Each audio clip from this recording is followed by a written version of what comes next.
Shalom Bapak Ibu Saudara. Kita melanjutkan studi kita kristalisasi masih di kitab 2 Raja-Raja. Dan kali ini kita ambil tema tentang penglihatan ya. Karena kasusnya ini Elisa, waktu itu Israel sedang perang dengan orang Aram. Ada di 2 Raja-Raja pasal 6. Ini Elisa dengan penglihatan ya, dia membutakan, dia membukakan penglihatan kepada bujangnya, itu kemenangan terjadi. Jadi saya memberi judul ini, tema kita, pentingnya penglihatan di dalam peperangan rohani tentunya kita saat ini kan. Karena udah zaman Elisa memang itu perang jasmani. Nah mari saya jelaskan dulu sedikit ceritanya. Ini Raja Negeri Aram sedang berperang melawan Israel. Dan Elisa, karena dia seorang nabi, tentu ya pelihat juga. Nah itu dia bisa tahu strateginya kalau Raja Aramnya dia mau menghadang di sana. Elisa bisa melihat ya. Lapor dia sama Raja Israel, Elisa ini kasih tahu, jangan kamu ke sana, orang-orang Aram sudah menghadang di sana. Ya, jadi dikasihkanlah Raja Aram ini ya strategi mereka itu ya.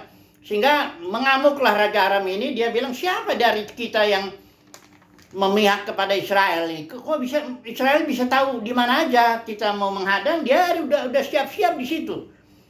Akhirnya ada seorang pegawai Raja Aram bilang begini, bukan Tuanku Raja, itu nabi di Israel itu. Itulah yang memberitahu apa yang Tuanku bicarakan di kamar Tuan. Kasih tahu kepada Raja Israel begini sebagainya. Akhirnya dia bilang, ayo kita kirim dulu pasukan ya. Ini dikatakan Raja Aram mengirim ya kereta tentara yang besar ya, mau nangkap Elisa di Dotan ya. Waktu itu Elisa sedang ada di Dotan. Nah begitu pelayan ini datanglah mereka ke Dotan malam, tiba dengan tentara yang besar itu. Dan pelayan ya, pelayannya si Elisa ini lihat, waduh tuanku, katanya kita sudah dikepung ya. Nah terus Elisa bilang gini, tolong Tuhan bukakan mata bujang ini ya. Dibukalah mata bujangnya dan dia melihat tentara Elohim ya. Di sini dikatakan tampak gunung itu penuh dengan kuda dan kereta berapi milik Tuhan ya. Lebih banyak yang menjagai Elisa itu daripada tentara Aram yang datang itu ya. Jadi sekali lagi penglihatan itulah yang menyelamatkan ya, ini khususnya si bujang ini ya, karena dia sudah sempat ketakutan, tapi ketika dibuka matanya dia melihat tentara Elohim itu, kereta berapi itu banyak sekali, dia merasa aman. Kemudian Elisa membutakan tentara Aram ini. Dia bilang ini, butakanlah kiranya mata orang-orang ini. Maka dibutakannya lah mata mereka sesuai dengan doa Elisa. Elisa berdoa ya, butakan. Terus Elisa bilang, bukan di sini tempatnya, bukan di Dotan itu yang kamu cari itu. Sini saya kasih tahu. Dikasih tahu, dibawa ke Samaria, ibu kota kerajaan Israel pada waktu itu ya. Dibawa ke Samaria. Terus Elisa bilang, buka lagi Tuhan matanya tentara Aram ini. Dibuka matanya, mereka kaget. Waduh, kita ada di Samaria, di mana Raja Israel sudah siap untuk membunuh. Raja Israel bilang, apa kau bunuh ini Bapak? Jangan, kata Elisa. Kasih aja makan. Akhirnya dikasih makan, perjamuan besar. Bayangkan, lucu juga ini ceritanya ya. Jadi dikasih makan ya. Setelah makan, suruh pulang ke tuannya mereka ini, tentara Aram ini. Nah, sejak kejadian itu, tidak, ini kesimpulannya ya. Ayat 23, tidak ada lagi gerombolan Aram memasuki negeri Israel. Artinya karena perbuatan Elisa itu ya, terus dikasih makan, orang Aram ini jadi terharu lah begitu ya. Dan dia tidak lagi datang ya, biasanya suka datang gerombolan Aram, gerombolan Moab itu suka datang nyerbu, merampok orang-orang Israel. Tapi dengan tindakan Elisa yang saya menyebutnya pentingnya penglihatan itulah ya dalam peperangan, akhirnya Israel tidak lagi diserbu oleh gerombolan Aram itu. Nah, tapi ini kasusnya tentara Aram ini, Syria itu adalah tetangga Israel ya, bukan 7 bangsa yang di tanah perjanjian, bukan itu. Kalau 7 bangsa di tanah perjanjian, tegas perintah Tuhan, tumpas mereka habis ya, karena nanti mereka akan membuat kamu beribadah menurut cara mereka, menyembah ilah-ilah mereka. Itu makanya Tuhan bilang tumpas. Tapi kalau ini Aram ini kan daerah Syria itu kan hanya tetangga, kayak Ammon, Moab ya, Ammon, itu Edom, itu tetangganya Israel di seberang sungai Yordan itu, belah timur ya. Jadi nggak apa-apa kalau nggak ditumpas ya. Nah, coba dulu kita aplikasikan ini cerita ini ya. Ceritanya sederhana, bahwa penglihatan ya itu sangat penting. Penglihatan ini maksudnya melihat secara spiritual ya. Kayak bujangnya Elisa itu dia hanya melihat secara jasmani, ada tentara begitu banyak, tentara Aram mengepung kita. Tapi Elisa punya penglihatan rohani bahwa lebih banyak tentara rohani, tentara Elohim yang menyertai kita. Kamu jangan takut, kira-kira begitu ya, pentingnya penglihatan. Baik, mari kita aplikasikan dulu dengan kasus kita. Kita ini pun hidup berperang juga ya. Kita berperang, tapi berperang bukan melawan darah dan daging. Kalau kita bilang perjuangan kita bukan melawan darah daging ya, bukan secara jasmani perjuangan kita, tapi perjuangan kita melawan roh-roh jahat di udara ya, penguasa-penguasa, pemerintah struktur kerajaan gelap itu ya. Itu yang kita lawan ya. Jadi, dan mereka tidak kelihatan kan, setan iblis walaupun jelas perbuatannya merusak rumah tangga lah, membuat kekacauan dalam suatu kota, peperangan, penyakit, semua itu. Nah, ini yang harus kita tahu, pekerjaan nggak selalu semuanya pekerjaan setan. Nah, kalau saya kan latar belakangnya karismatik juga dulu ya. Kalau orang karismatik itu umumnya suka apa-apa setan gitu loh ya. Orang kebaktian ngantuk, roh ngantuk, diusir, roh ngantuk keluar katanya. Padahal orang itu kebaktian ngantuk bisa jadi karena malamnya nggak tidurnya terganggu atau bagaimana ya. Pendeknya apa-apa roh kalau orang karismatik umumnya ya. Nah ini mari kita belajar dulu dari Alkitab. Kita butuh pemahaman dari Alkitab ini supaya kita bisa melihat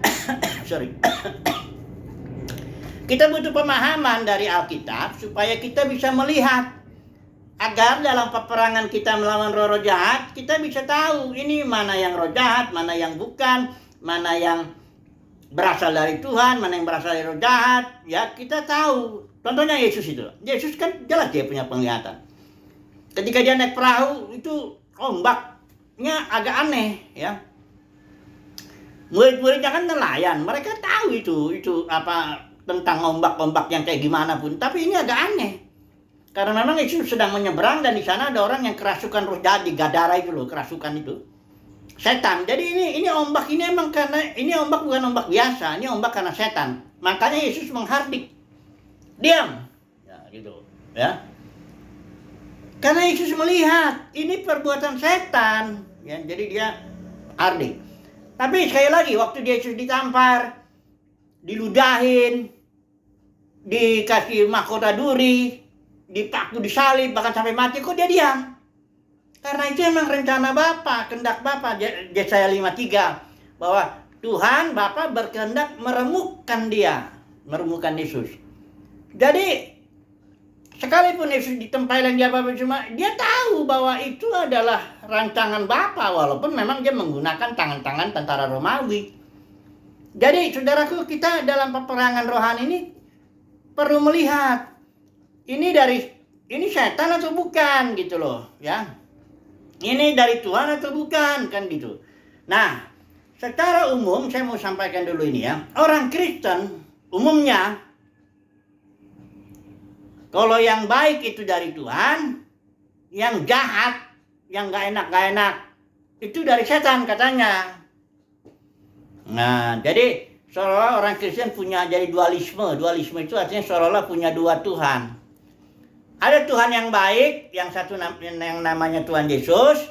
Ada Tuhan yang jahat, yang namanya iblis. Nah, kalau orang Kristen itu mengalami dia kena penyakit, atau rumah tangganya ada masalah, atau ekonominya bangkrut, atau dia merasa ini setan ini. Saya penting, saya lawan begitu ya. Dengan dia nggak melihat. Tunggu dulu saudaraku. Lihat dulu Alkitab katakan apa ya. Supaya kita jangan sembarang memukul. Dalam peperangan itu yang penting kita tahu di mana setan. Di mana musuh kita. Jangan main asal pukul aja. Tahu teman kita pukul. Ya. Jadi harus tahu dulu. Dalam strategi berperang nomor 1, tahu di mana setan itu bekerja, tahu di mana musuhnya itu berada. Kedua, tahu bagaimana pekerjaannya. Jadi baru kita bisa melawan. Kalau kita nggak tahu, nggak bisa ya. Nih, coba dulu kita lihat. Alkitab mengatakan bahwa Tuhanlah yang merancang segala sesuatu. Memang dia pakai setan untuk itu, agar kita mengerti respon kita. Coba dulu kita lihat dulu. Dalam Yesaya 45 saya baca dulu ya. Yesaya 45 ayat 6 sampai 7 ini bagian bawah itu, Akulah Tuhan dan tidak ada yang lain, yang menjadikan terang dan menciptakan gelap, yang menjadikan nasib mujur dan menciptakan nasib malang. Akulah Tuhan yang membuat semuanya ini. Nah, coba kita lihat satu lagi ayat ya, Amos ya. Amos pasal 3 ayat 6 bagian bawahnya aja. Adakah terjadi malapetaka di suatu kota dan Tuhan tidak melakukannya? Artinya begini. Kalau ada malapetaka di suatu kota, itu adalah perbuatan Tuhan. Ya, Alkitab bilang begitu. Oh, banyak orang nggak percaya. Masa Tuhan yang penuh kasih bikin malapetaka, bikin nasib malang, menciptakan gelap dan sebagainya. Kita nggak usah peduli dulu orang lah ya. Kita peduli dulu dengan Alkitab. Apa yang Alkitab bilang begitu ya. Nah, mari kita melihat kasus yang paling bagus mengenai hal ini. Yaitu kasus Ayub ya. Mari kita lihat Ayub ini. Ayub ini seorang pokoknya saleh, jujur, takut dia akan Tuhan. Dia menjauhi kejahatan. Dia punya 7 anak laki-laki, 3 anak perempuan. Terus banyak harta bendanya dan kesimpulannya Ayub adalah orang terkaya dari semua orang di sebelah timur. Nah, dan kemudian iblis ini dia ceritanya ya. Ayub nggak tahu, dia nggak punya penglihatan itu. Iblis ngomong dalam dewan musyawarah Elohim, iblis di situ. Tuhan bilang gini, kau lihat itu Ayub, seorang yang tulus, jujur, takut akan Tuhan dan sebagainya. Iblis bilang, iyalah, karena kau jagai ya segala harta bendanya, ya gimana? Pastilah dia mengucap syukur padamu. Coba dulu ambil dulu itu semua harta bendanya apa semua. Tuhan bilang ya silakan ambil ya. Iblis ini langsung dia menggunakan di sini ada orang-orang Sheba ya, orang jahat lah, orang-orang Kasdim ya di semuanya. Dia menghantam itu harta benda Ayub, habis itu semuanya harta bendanya, bahkan termasuk anak-anaknya itu mati ya. Yang 10 berarti totalnya. Ada 7 anak laki-laki, 3 anak perempuan. Mati semua, harta bendanya habis semuanya. Kemudian ayat 21, perhatikan ini responnya Ayub. Ayub ini punya respon, Alkitab bilang betul responnya. Perhatikan ini. Ayat 21 ya. Dengan telanjang aku keluar dari kandungan ibuku. Dengan telanjang juga aku akan kembali ke dalamnya. Tuhan yang memberi. Jadi ini gampang orang Kristen pun mengaku itu. Kalau dia mendapat apa-apa saja berkat, itu Tuhan yang memberi. Satu kalimat berikutnya yang paling susah nih orang Kristen terima, terutama orang karismatik ini. Tuhan yang mengambil katanya. Waduh. Terpujilah nama Tuhan. Ada orang yang khotbah, orang karismatik ini khotbah seperti ini, saya dengar langsung itu. Lalu seminar besar, kita ribuan itu orang dagang. Dia bilang gini, tutup mulutmu katanya. Tuhan tidak mengambil. Padahal ini jelas di sini. Tuhan yang mengambil jelas di sini. Tapi dia marah. Tidak, Tuhan hanya memberi. Yang mengambil itu iblis katanya. Memang iblis yang mengambil itu, yang bekerja melalui orang Seba, orang Kasdi, menghancurkan harta benda Ayub, mengambil nyawa anak-anaknya. Memang itu, tapi siapa yang putusin itu? Kan iblis tanya dulu sama Tuhan dalam dewan musyawarahnya itu, tanya bagaimana. Tuhan bilang ya udah serang dia, tapi jangan nyawanya. Artinya iblis itu hanya budak aja, budaknya Tuhan dia itu. Dia hanya melaksanakan apa yang disuruh Tuhan itu. Makanya Alkitab bilang ayat 22, dalam kesemuanya itu Ayub tidak berbuat dosa dan tidak menuduh Tuhan berbuat yang kurang patut. Perhatikan ini, Alkitab sendiri bilang perkataan Ayub itu benar. Tuhan yang memberi, Tuhan yang mengambil, itu benar. Hanya yang mengambil ini memang budaknya Tuhan itu, si iblis itu yang ngerjain itu. Jadi Ayub ini punya penglihatan dia, punya pengertian dia. Oh, Tuhan yang memberi, Tuhan yang mengambil. Tandanya lah Ayub nggak punya pengertian ini, kayak orang umumnya ya, orang karismatik. Pokoknya Tuhan memberi, yang baik-baik ya semuanya. Yang jahat-jahat itu dari setan. Nanti saya bisa marah sama Tuhan. Kok Tuhan kok nggak jagain anak-anakku? Kok nggak dijagain harta bendaku? Bersungut-sungut lah Ayub ini kan sama Tuhan. Kalau dia nggak punya pengertian, nggak punya penglihatan, marah-marah dia sama Tuhan. Atau dia nangking-nangking iblis sampai keluar barangkali uratnya itu, karena yang ditangking ini banyak sekali iblisnya. Ini karena tidak punya penglihatan, nggak punya pengertian. Jadi begitu, responnya salah, bersungut-sungut, nuduh Tuhan lagi barangkali, ya. Tapi Ayub ini punya penglihatan. Kemudian yang berikut bukan hanya di situ ceritanya, Ayub dihajar lagi bahkan dengan penyakit itu, penyakit kayak bisul itu ya, dari kepala itu sampai ujung kaki, bisul yang perih, gatel kayak gitu-gitu, ya, sakit lah ya, busuk dan sebagainya itu. Sampai temennya datang nggak kenalin lagi, sehingga Ayub itu garuk-garuk itu pakai beling karena penyakit kulit yang mengerikan lah gitu. Ya istrinya juga udah bilang, udah mati aja deh, kutuk itu Tuhan. Kalau punya istri begitu ngeri juga ya. Ayub bilang, kamu berbicara kayak seorang perempuan gila katanya. Katanya Ayub bilang, apakah kita hanya mau menerima yang baik dari Tuhan, tak mau terima yang buruk? Di sini ayat komentar ayat 10 Alkitab bilang, dalam kesemuanya itu Ayub tidak berbuat dosa dengan bibirnya. Artinya Ayub benar ketika dia ngomong, masa kita mau hanya terima yang baik dari Tuhan, nggak mau terima yang buruk? Benar Ayub ngomong itu. Nah, kalau dicari lebih dalam lagi, kenapa ya Tuhan bikin begitu? Nah, itulah dia di Ayub pasal 42 ayat 5. Disitulah di sini dijelaskan apa maksud Tuhan. Ayub 42 ayat 5 ya. Ini dia kata Ayub. Hanya dari kata orang saja aku mendengar tentang engkau, tetapi sekarang mataku sendiri memandang engkau. Jadi tujuan Tuhan menghajar Ayub itu secara luar biasa begitu, supaya Ayub mengenal Tuhan lebih dalam lagi. Memang Ayub udah takut akan Tuhan, sudah jujur, sudah apa, tapi masih kurang dalam. Tuhan mau bikin dia lebih dalam lagi mengenal Tuhan. Itulah dengan cara yang seperti tadi itu. Dia sebenarnya pengenalan itu hanya dari kata orang saja, tapi sekarang katanya mataku sendiri memandang kau. Penglihatannya makin tajam Ayubnya. Dan Tuhan kembalikan yang 2 kali lipat ya. Nah,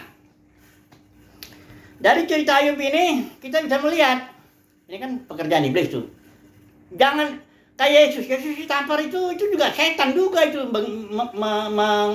memakai tentara-tentara Romawi. Tapi Yesus tahu, ini rencana Bapa, ini kehendak Bapa untuk ini, jangan dilawan. Ya.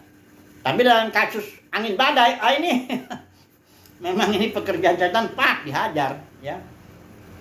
Jadi penglihatan itu sangat penting, ya, supaya kita berperang dengan hikmat. Kayak Paulus bilang, jangan jadi petinju sembarangan memukul, ya, buang-buang tenaga, musuhnya nggak kena dan sebagainya, ya. Nah, Sekarang mari kita lihat dulu dalamnya kekristenan.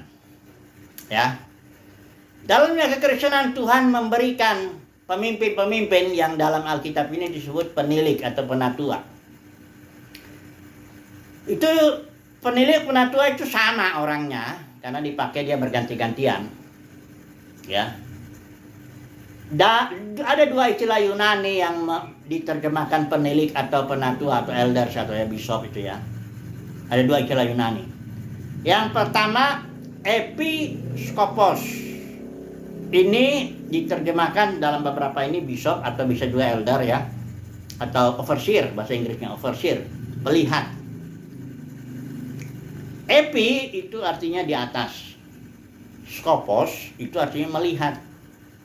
Jadi para pemimpin ini, penatua ini punya kemampuan, diberi anugerah karena apa? Bisa melihat dari atas, dalam arti melihat dalam dimensi yang lebih tinggi, di mana ada setan-setan menyerang jemaat, supaya dia bisa melakukan peperangan rohani untuk melindungi jemaat. Itu tugasnya overseer, pelihat, episkopos. Ada lagi istilah yang kedua, presbuteros, yang diterjemahkan sama, penatua atau penilik ya. Presbuteros itu artinya tua atau dewasa atau orang berpengalaman. Jadi dalam gereja dulu gereja mula-mula itu dipimpin oleh para penatua, selalu jamak, tidak ada yang tunggal. Para penatua dibantu para diaken untuk menggembalakan umat Tuhan. Per kota biasanya begitu ya. Nah, si penatua ini dia karakteristiknya dewasa. Ya, tua juga barangkali umurnya juga emang nggak belum terlalu muda juga, dewasa ya, dan memiliki kemampuan melihat. Episkopos, dia melihat dari atas, dia tahu, oh ini pekerjaan iblis, kita harus cegah, oh ini bukan, ini sebagainya begitu. Itu gereja mula-mula. Makanya dalam 200 tahun pertama gereja mula-mula menaklukkan dunia yang dikenal pada waktu itu. Sampai tahun 313 itu Konstantin pun takut. Tapi sayangnya, nah ini iblis serigala ganas yang dibilang di sini di Alkitab menyerang para pelihat ini, para penatua ini. Nih mari saya baca dulu ya. Saya berbicara gini supaya sering saya bicarakan, supaya kita bisa mengetahui kondisi dunia kekristenan ini. Kalau orang nggak punya penglihatan, orang pikir dunia kekristenan baik-baik aja, pelayanan berjalan dengan baik, apa sebenarnya Tuhan berkati juga kok gini ya, nggak masalah gitu ya. Padahal masalah di situ. Ya mari kita tergantung orang punya penglihatan atau tidak ya. Kalau orang nggak punya penglihatan biasanya sih semuanya fine aja lah, baik-baik aja gitu loh. Jika dia marah dengan orang yang mengatakan sesuatu yang nggak benar gitu tentang kekristenan, nanti dia bilang kamu menghakimi. Padahal dia karena melihat ada sesuatu yang nggak beres gitu loh dalam kekristenan. Ya bukan menghakimi. Memang ada sih orang yang sakit hati terus dia ngomong yang jelek, ya itu Tuhanlah yang nanti menghakimi orang-orang model begitu ya. Tapi kalau seorang nabi ya, dia melihat sesuatu ini ada yang nggak beres dan dia ngomong, menegur gitu loh ya. Mari kita lihat dulu Kisah Para Rasul 20 ini. Ini omongan Paulus kepada para overseer ya, para pelihat ya, para penatua atau penilik yang di sini. Ayat 28. Jadi jagalah dirimu sendiri dan seluruh kawanan ya, yang atasnya Roh Kudus menempatkan kamu sebagai penilik untuk mengembalakan jemaat Elohim. Saya pakai ILT ya. Dan ayat 29, sebab aku mengetahui hal ini, kata Paulus, bahwa setelah kepergianku serigala-serigala ganas, ini dia iblis itu. Paulus bilangnya serigala-serigala ganas, bukan serigala jasmani. Serigala ganas itu iblis ya, akan masuk kepada kamu dan tidak menyayangkan kawanan itu. Bahkan dari antara kamu sendiri akan muncul orang-orang yang berbicara hal-hal yang menyesatkan. Tujuannya untuk menarik para murid mengikut mereka. Tadinya para murid ini mengikuti pimpinan roh. Karena itu dalam Kisah Para Rasul dan 28 pasal ada 70 istilah mengikut roh, penuh roh, bisikan roh dan sebagainya. Roh melarang ada. Tadinya nih murid-murid pada mengikuti pimpinan roh dengan dipimpin oleh para overseer, para pelihat, dipimpin supaya iblisnya pekerjaan setan diusir, supaya nih murid-muridnya nih jemaat bisa ikut Roh Kudus. Tapi serigala ganasnya nggak nyerang jemaat. Serigala ganasnya nyerang pemimpin, nyerang para pelihat ini, sehingga pemimpin ini melakukan dua hal. Melakukan ajaran palsu dengan tujuan menarik murid kepada dirinya. Itulah sebabnya gereja sekarang pecah menjadi ribuan denominasi. Sebagian mengikuti pemimpin A. Kadang-kadang disebut aja Calvinis, Lutheran ya, Mennonite, John Wesley, Wesleyan dan sebagainya. Itu mengikuti pemimpin. Bahkan sekarang aja lah. Ada juga yang bentuknya aliran ya, kayak Pentakosta, karismatik itu aliran atau pengajaran mempelai dan sebagainya. Ribuan itu nggak lagi mengikuti pimpinan Roh Kudus, tapi mengikuti pimpinan si pemimpin ini. Kalau saudara masuk dalam satu gedung denominasi, saudara akan lihat siapa yang diikuti oleh jemaat itu. Kalau orang lain ngomong salah aja, pokoknya yang kalau yang itu benar pemimpin. Nah, banyak orang Kristen nggak tahu, nggak melihat bahwa itu serangan serigala ganas yang menyebabkan gereja mula-mula menjadi ribuan denominasi. Saya ulangi lagi ya, itu serangan serigala ganas yang membuat gereja mula-mula yang tadinya mengikuti pimpinan roh, sekarang mengikuti pimpinan para pemimpin. Ribuan denominasi. Ya. Tapi ini sudah dijadikan ajaran. Ini salah satu nih buku ini, saya sudah simpan di sini. Ini buku ini Sistematik Teologi Berkhof. Ini buku sistematik teologi yang hampir diajarkan, diterjemahkan ke dalam banyak bahasa, termasuk bahasa Indonesia. Ini standar ini, Reform punya ini ya. Dia bilang gini, bahwa gereja itu, saya udah sering kali bilang, gereja itu ada dua katanya aspek. Ada aspek yang visible, yang kelihatan, itulah denominasi ini, ribuan denominasi dibilang gereja. Yang visible.